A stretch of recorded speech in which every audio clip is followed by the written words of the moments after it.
At one point, The Masked Singer wasn't just another TV show, it was a cultural fever dream. A collective acid trip we all agreed to take. Picture this, a man in a giant pineapple head belts Don't Stop Believin', while Jenny McCarthy sobs and guesses, completely sincere, that it's Barack Obama. Barack Obama, maybe? That wasn't just TV, that was peak entertainment. No irony, no cynicism, no Netflix-style winks, just glorious, unhinged chaos. A unicorn belting Britney Spears? Of course. A lion doing Radiohead? Duh. A poodle rapping Missy Elliott? Obviously. And sometimes it was actually good. T-Pain, the so-called auto-tune punchline, won season 1 in a giant monster suit and reminded everyone the man could sing.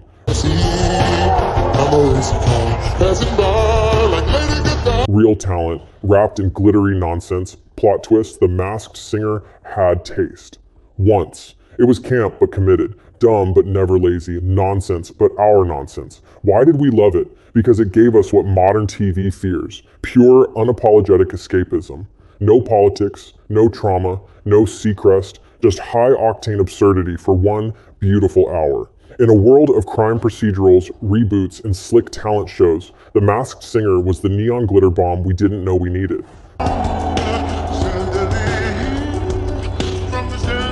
But here's the tragedy. Glitter spreads, and not in a good way. So what happened? When did chaos stop being fun and start feeling like punishment? Let's rewind. Believe it or not, The Masked Singer wasn't born in Hollywood. Like so many wonderfully chaotic imports, Tetris, Iron Chef, Existential Dread, it came from overseas, specifically South Korea. There, it was called King of Masked Singer. Yes, a name that sounds more like a mid-tier PlayStation boss, but let's roll with it. But here's the twist. The Korean version wasn't a glitter explosion. No giant pickles dancing. No Robin Thicke squinting at clue packages. No Nick Cannon wearing outfits that defy physics. Instead, the stage was stripped down. The focus? Pure vocals. Minimal clues. Maximum mystery. You didn't know if you were watching a K-pop idol, a theater veteran, or a random news anchor with a secretly killer falsetto. It wasn't about spectacle, it was about leveling the playing field. The voice came first. Audiences loved it because it hit something primal, the thrill of the unknown.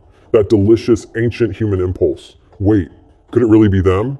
For a moment, even ordinary or forgotten figures could become stars again. Naturally, when Fox brought the format to America in 2019, they took one look and said, cool, but what if we added LED floors, backup dancers dressed as food, and Robin Thicke? Thus, The Masked Singer USA was born.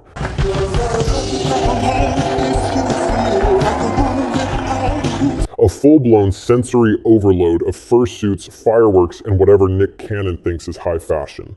The first season, it aired like a collective fever dream. It was like someone fell asleep watching Glee on max volume and woke up to this. But here's what mattered. It worked. Not just respectable ratings worked. We're talking the highest rated unscripted debut on any network in years. Suddenly, Wednesday nights belonged to Glitter Penguins, and Nicole Scherzinger dramatically overguessing every contestant as Beyoncé. Why did it hit so hard?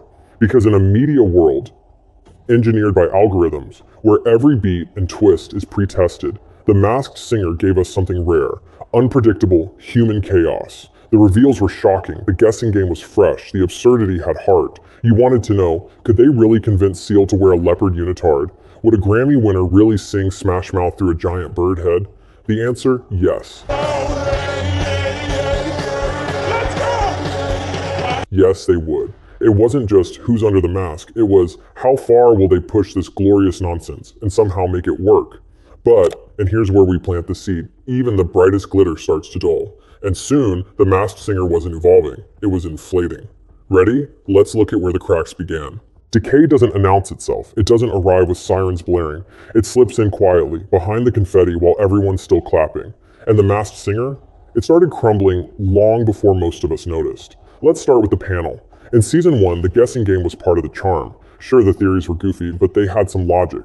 The clues connected, you felt like you were part of the puzzle. Any final guesses about who's behind this mask? I said earlier. But by season 3, the guesses became pure chaos. Nicole Scherzinger throws out Adele because someone sipped tea. Ken Jeong shouts Albert Einstein after a puppet sings Bootylicious. It stopped being clever. It became noise. And here's the key insight. Audiences can embrace silliness, but only if they believe the game is still fair. Once the clues and guesses felt random, frustration crept in. Not fun frustration, but why am I still watching this frustration? Then came the production creep. Early on, the reveals were the show. The simplicity worked, but soon the producers couldn't resist adding bigger costumes, more celebrity guest judges, behind-the-scenes montages we didn't ask for. I've been training for this my entire life. That means something. Performed on stage?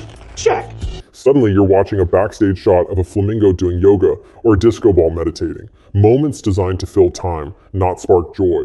And finally, the celebrity quality. Season 1 brought heavyweights. T-Pain, Gladys Knight, Donny Osmond. By later seasons, we're unmasking Kermit the Frog, not the voice actor, the literal puppet. By saying he sounds like Kermit the Frog. I know, I thought you got me there. Yeah. At that point, you wonder, do we even need a human inside the costume anymore? Here's the bigger point. These weren't just minor stumbles. They were early signs that the show was inflating, not evolving. More flash, more distraction, but less of the real surprise that reality TV needs to thrive. And when surprise starts slipping away, that's when the chaos stops being fun and starts feeling like a chore. Every show has one. That moment, the point of no return. The instant you realize, deep in your bones, oh, we're never coming back from this. For The Masked Singer, that moment had a name. Rudy. Freaking Giuliani. Let's break this down. We're talking about the former mayor of New York, Trump's unofficial election lawyer, the guy who held a press conference, at 4 seasons Total Landscaping. And now, he was on The Masked Singer, in a Jack-in-the-Box costume, singing Bad to the Bone, on national TV, in front of Robin Thicke and Jenny McCarthy, while Ken Jeong watched deadpan. Just let that image marinate for a second. If that doesn't count as jumping the shark, then the shark is dead, and we're just poking it with a glittery stick. Because here's the thing, this wasn't just a bad casting choice, this was a betrayal. When the mask came off, Ken Jeong didn't clap, didn't play along, he just walked off stage, literally noped out of the production. And honestly, fair.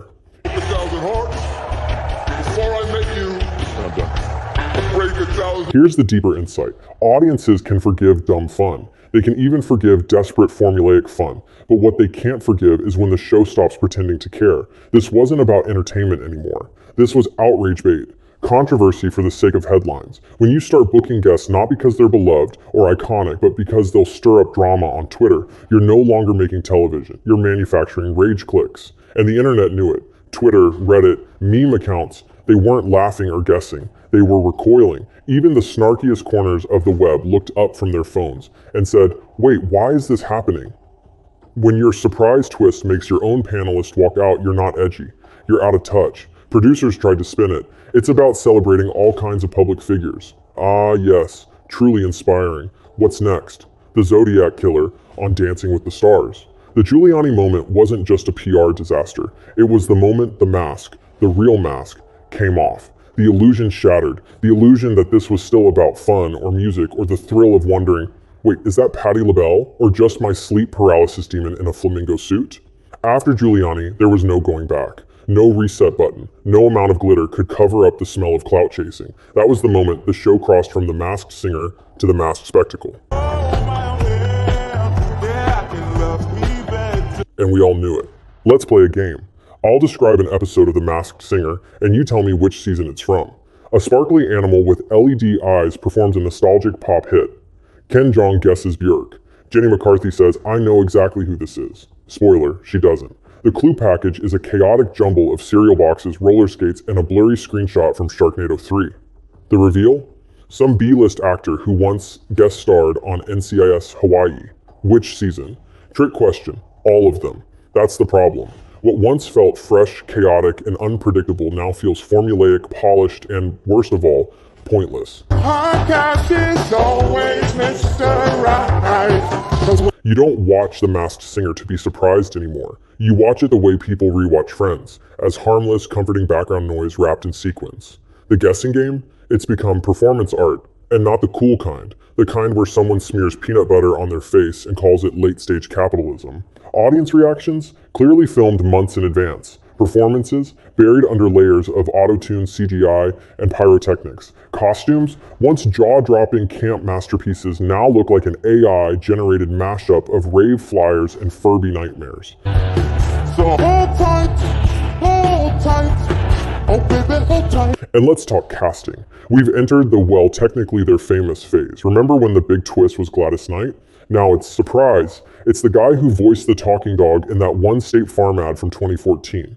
Here's the sharper psychological angle. Audiences crave authentic surprise, that electric, edge of your seat feeling that anything could happen. But here's the twist. Even when we know the magic is gone, we keep watching. Why? Because today's audiences don't just want surprise, they want irony. They want the joy of mocking, memeing, and posting about the absurdity.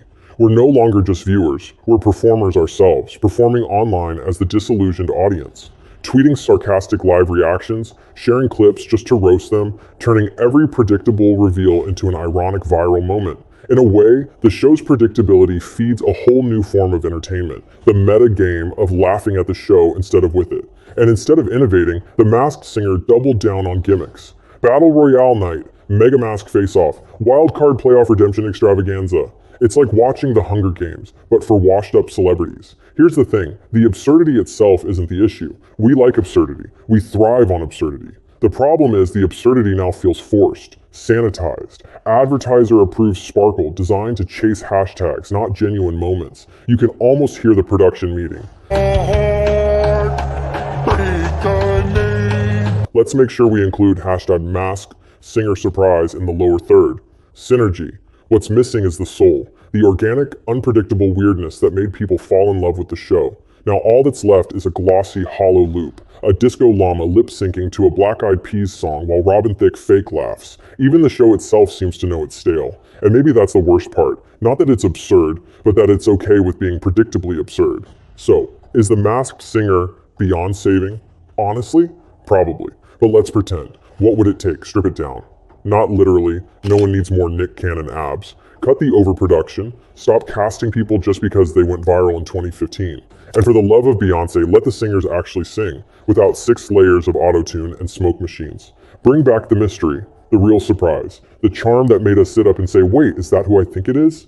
Because here's the truth, absurdity isn't the problem, lack of heart is. We don't mind chaos, we just want chaos that feels alive. So can it be saved? Maybe, but only if it remembers why we cared in the first place. Until then, we'll be here, watching ironically, tweeting furiously, and waiting for the day they reveal an actual fruit salad under the mask. And hey, if you've made it this far, you clearly love chaos as much as we do. So go ahead, hit that subscribe button, ring the bell, sacrifice a glittery unicorn to the algorithm gods, whatever it takes, because next time we might just unmask something even weirder.